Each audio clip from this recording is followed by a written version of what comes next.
par rapport à eux toujours vivre le DMTV, Billy le Kamalobana Ebele.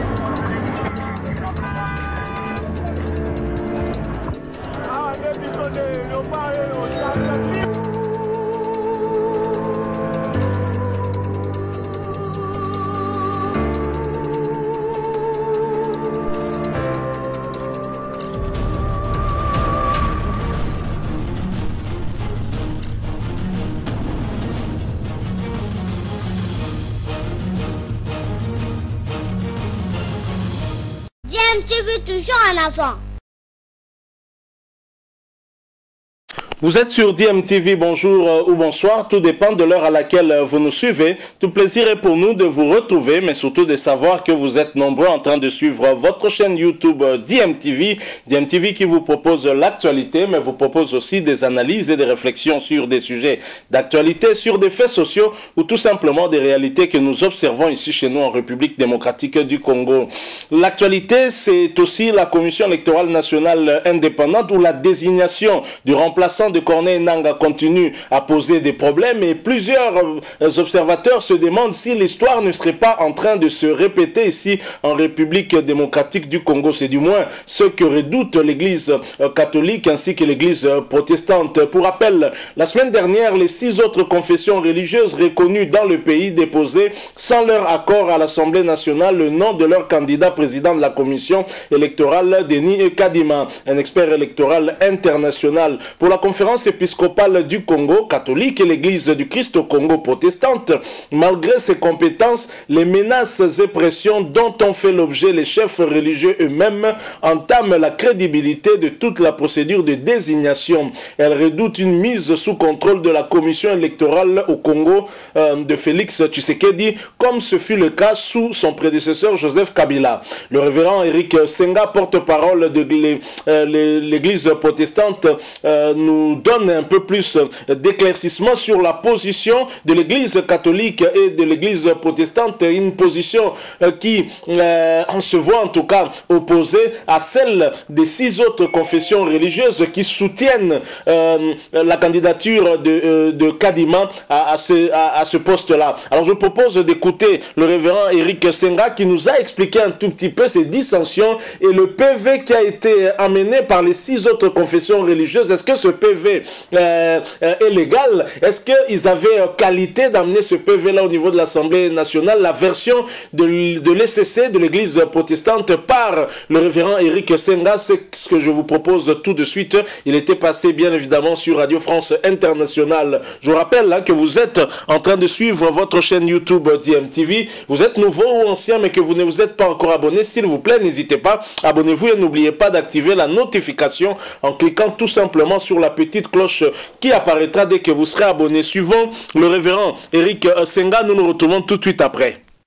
Pasteur Eric Senga, bonjour. Bonjour Sonia. Pourquoi ne pas avoir signé le PV de désignation de Denis Kadima comme les 6 autres confessions religieuses? Il faut rappeler ici qu'il n'existe pas de PV. Qui a compétence d'établir un PV? Si PV doit y exister. Un PV est un document de droit. Donc pour parler d'un PV, il faut en avoir qualité. L'ECC et la Sénéco dirigent la plateforme. Savez-vous que quand on était en train d'examiner les candidatures, on n'était pas encore dans l'hypothèse de décider. Pourquoi? Parce qu'il y avait 4 noms sur la liste. Et nous n'étions que sur le premier nom où il y a eu cette divergence d'opinion. Encore qu'il faudrait souligner que les consensus dont nous parlons, qui n'a pas été trouvé, n'étaient pas sur le candidat X ou Y. Les consensus étaient au niveau d'appréciation des griefs qui pesaient sur un candidat. Pourquoi? Parce que les uns estimaient que ces griefs étaient de nature à enfreindre l'indépendance, à mettre en cause l'indépendance d'un candidat, tandis que les autres pensaient qu'il fallait relativiser le fait. Et les CCA et la Sénéco ont estimé que nous n'étions pas dans l'hypothèse des soupçons ou des murmures. Nous étions plutôt dans l'hypothèse des dénonciations. Ce sont des choses qui sont dénoncées séance tenante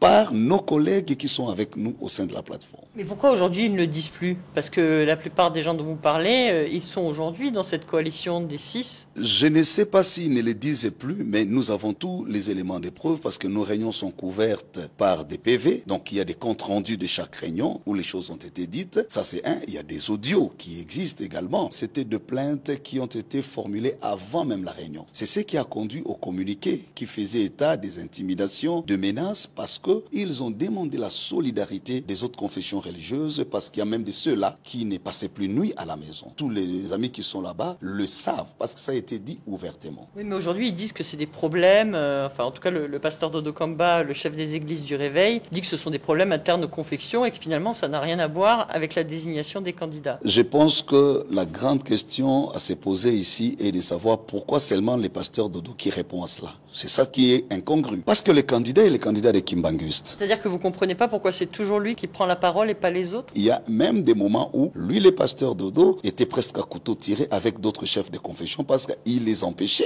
de donner la version des faits. Et nous n'avons pas hésité à l'interpeller pour dire pourquoi vous n'avez pas le sens de solidarité quand les collègues sont en train de se plaindre de tel fait. Voyez-vous? Donc ça, c'est des choses qui se sont passées à l'intérieur. Mais si ces chefs religieux sont toujours sur la menace et que vous détenez des preuves de ça, pourquoi ne pas les présenter à la justice? Justement parce que nous ne sommes pas encore dans ces cas de figure. Vous savez que même quand nous sortions de la réunion, de la dernière réunion, nous étions tous convenus que nous n'avons pas été en mesure de trouver le consensus sur les greffes qui nous divisent. Nous étions surpris d'entendre qu'après nous, il existait un PV. Parce qu'en tout cas, quand nous nous séparions, le rapport final, qui est un rapport légal, signé par tous, fait état d'un manque de consensus dans l'appréciation des candidatures. Parce que là, en l'occurrence, ce que pointe le pasteur Dodo Kamba des églises du Réveil, il dit mais en fait il n'y a pas de faute au candidat. Est-ce que c'est vraiment juste de lui imputer des actes commis par des tiers? Est-ce qu'on peut vraiment dire il n'est pas indépendant, il n'est pas crédible parce que des personnalités ont fait campagne pour lui ou ont menacé pour son compte?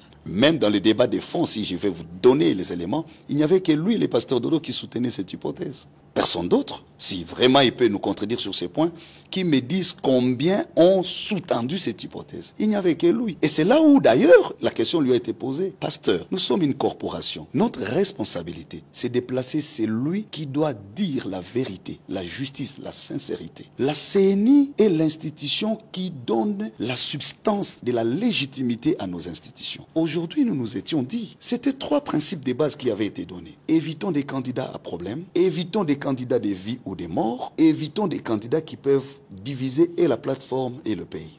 Si aujourd'hui la nation, la République par ses lois, nous confie la responsabilité de désigner l'animateur principal de la CNI, c'est d'abord l'élément caution morale. Ce n'est pas la technicité. Ou alors, mettons-nous d'accord, ne condamnons pas les cycles qui se sont déroulés, ne critiquons pas le travail qu'Enanga a fait avec son équipe, parce qu'on a bien l'impression, ce sont les mêmes méthodes qui ont été utilisées lorsqu'on était en train de désigner les précédents animateurs de la CNI. Qu'est-ce que vous dites à ceux qui vous accusent de faire le jeu d'un candidat de l'opposition ou un autre? Si on était dans cette hypothèse, on n'aurait pas demandé à ce que nos candidats soient écartés. On aurait fait comme eux, un candidat de vie ou de mort. Vous imaginez qu'on suspende tous les destins d'une nation sur un individu? Est-ce que c'est sérieux? Parce que nous avons dit, puisque nous ne nous mettons pas d'accord, la règle est simple, mettons des côtés. Il y a beaucoup de Congolais qui sont compétents. Il y en a. Quand ils n'étaient pas là, les élections ne se passaient pas. Quand il ne sera plus là, il n'y en aura pas. Donc s'il y a à fouiller et à trouver qui roule pour qui, c'est à ces niveaux-là. Révérend Éric Senga, merci. Merci à vous, Madame.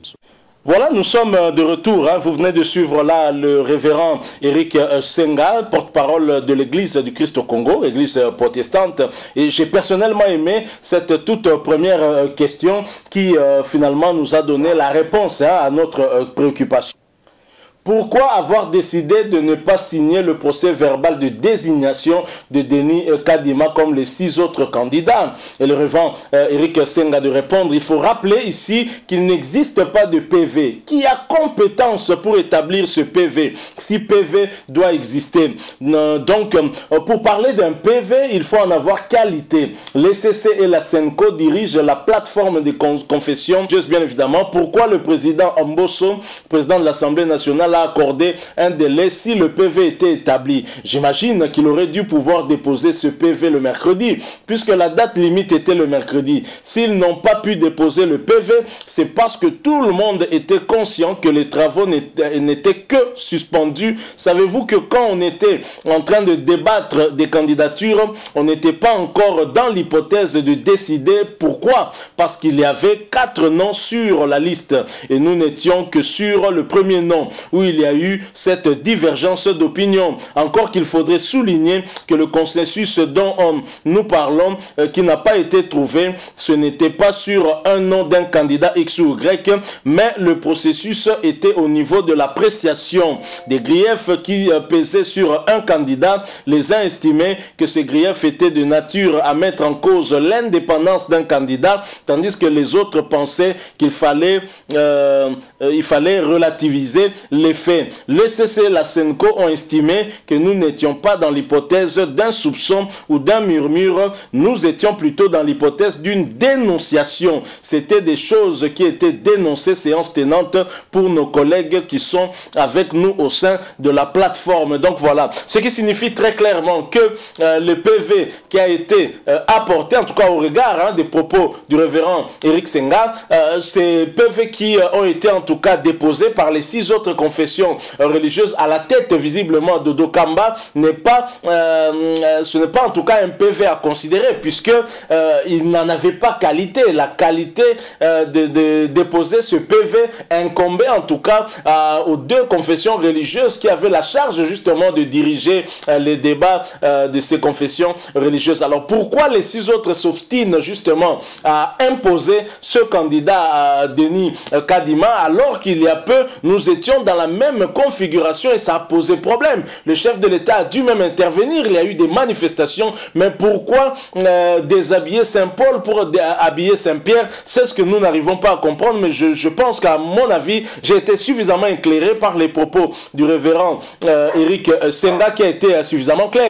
Alors, autre chose, est-ce que finalement, cette dissension ne serait pas du fait du pasteur Dodo Kamba, qui est quand même pointé du doigt aussi dans les dires du révérend Éric Senga, qui dit qu'il pense que la question qu'il faut se poser ici, c'est pourquoi le pasteur Dodo Kamba est le seul à répondre à tout ça. C'est ça qui est incongru, parce que le candidat Denis Kadima, c'est le candidat des Kimbanguistes. En principe, ça aurait dû être les Kimbanguistes les premiers à se lever et à défendre justement la position de leur candidat. Mais pourquoi Dodo Kamba s'approprie justement cette candidature-là et la défend plus que même celle de la confession religieuse qu'il a portée? Il y a même des moments où le pasteur Dodo était à couteau tiré avec d'autres chefs de confession parce qu'il les empêchait de donner leur version. Et nous n'avons pas hésité à l'interpeller pour lui dire pourquoi vous n'avez pas le sens de la solidarité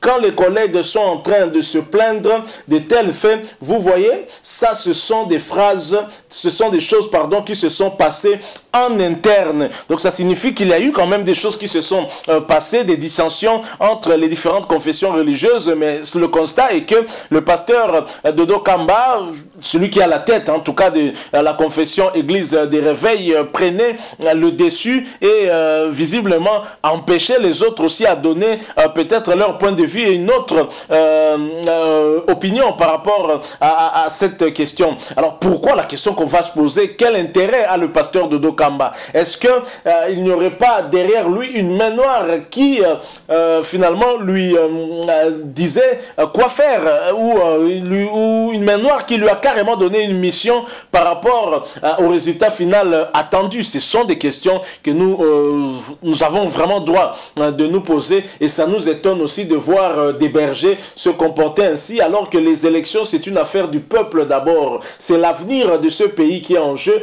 et donc nous devons avoir des élections crédibles et transparentes pour une fois, parce qu'on a eu des élections qui ont toujours été contestées, dont la transparence et la crédibilité ont toujours été remises en question. Est-ce que cette fois ce n'était pas une chance, puisqu'on a à la tête du pays un enfant issu de l'UDPS qui est la fille aînée de l'opposition, et donc on peut imaginer que l'UDPS, qui a toujours prôné l'état de droit, la démocratie, va cette fois permettre effectivement qu'on ait des élections transparentes où la personne ou la personnalité qui sera élue par le peuple congolais soit vraiment celle aussi qui sera proclamée dans les résultats. Mais visiblement, la question de la désignation du prochain numéro 1 de la Commission électorale nationale d'indépendance continue à diviser. Pour quelles raisons? C'est ce qui nous étonne, et visiblement, il y a peut-être toujours des stratagèmes qu'on veut mettre en place pour imposer un candidat par rapport à d'autres candidats. Est-ce que les confessions religieuses vont finalement s'accorder? Quelles sera